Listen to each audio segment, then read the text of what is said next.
Hello everybody, good day to you all. Today I'm talking about Invincible Season 1, Episode number 8. This is the last episode of the season, and I gotta say, this episode was amazing. It was dark, it was bloody, it was very, very violent. A lot of people died.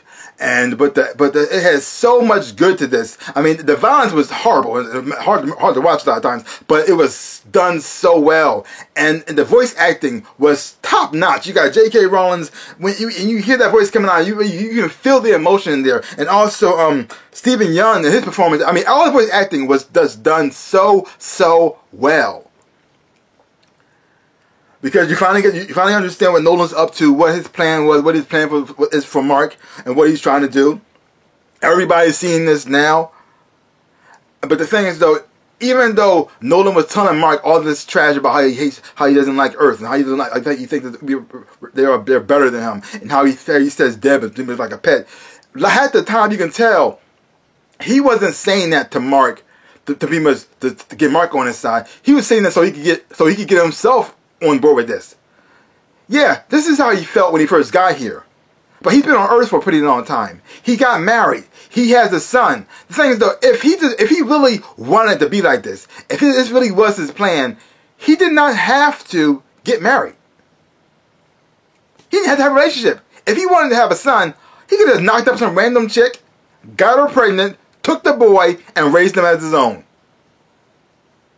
But something happened that made him say, you know what, having a family ain't that bad. You know what, working on something here, even though I may not think I'm better than them, isn't all that, in this earth, isn't that bad. Because he could have wiped this out a long time ago. We already saw he did that planet, the other planet. He could have did that right from the start. They couldn't have stopped him. They wouldn't even seen it coming.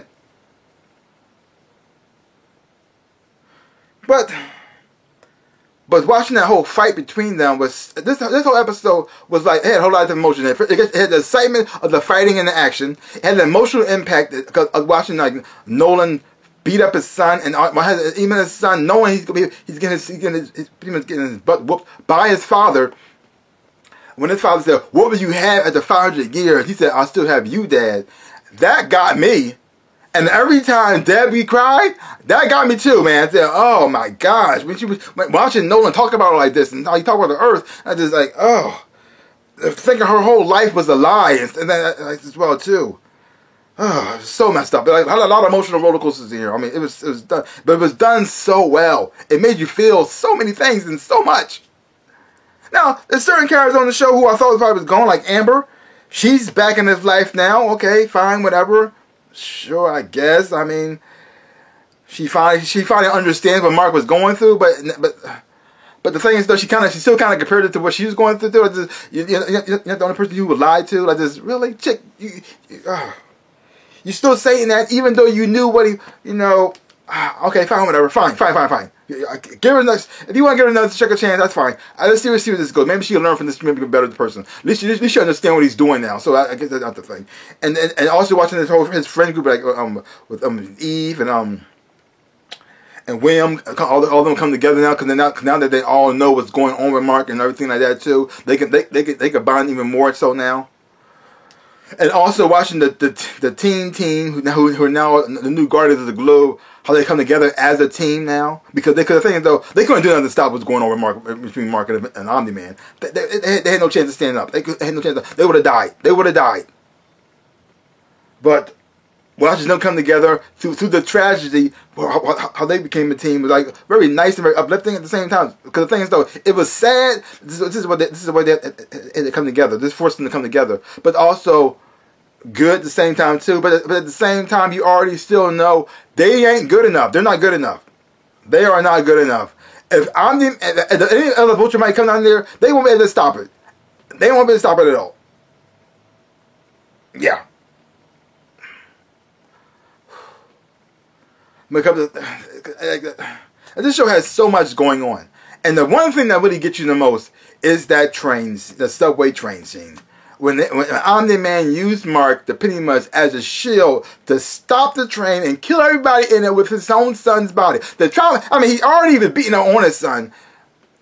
The emotional impact that's going to have on Mark, I It's gonna be forever. Now I don't know if they're gonna actually go into dig into that his mental space and how he's gonna cope with this, how he's gonna get past this. I mean, it's something you're never gonna get past ever in your life. But how they're gonna have him show this on the show, I don't know. Because in the comic books, I don't think they pretty much dwelt on it that much. So let's see what happens here. Because the things though, they take a lot of things from the comic books, twist the little twists and turns here, twist a little twist in here, but overall, it's very faithful to the book in a lot of ways as well too. But man, this episode was amazing.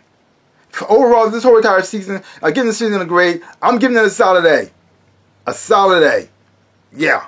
It was done from the voice acting to the animation to the action scenes to the emotional scenes as well too. The voice acting was just beautiful.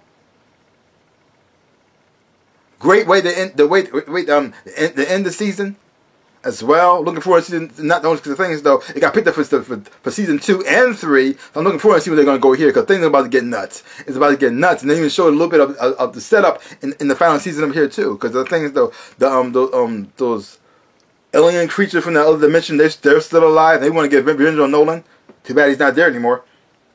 Which might lead to the whole thing with see the thing though, in the comic books, that world plays a special role for Robot and Monster Girl. Now I don't know if that's going to happen here because of that world, it caused the mess of thing to happen there. And then and seeing the whole zombie robot situation going on, the whole situation going on still in Mars. You got Battle Beast still trying to kill people. So there's just a lot of things happen. And then the Viltrumites, they're going to be coming pretty soon. Well, we see what happens there. But like I said, great episode. Great whole season. It was so good. Leave your comments down below. Let me know what you thought about this episode of Invincible. And tell me what you thought about the whole entire season as a whole. What you thought about it. Leave your comments down below. If you haven't been watching it, check it out for yourself. Hopefully when you watch it, you will enjoy having watching it too.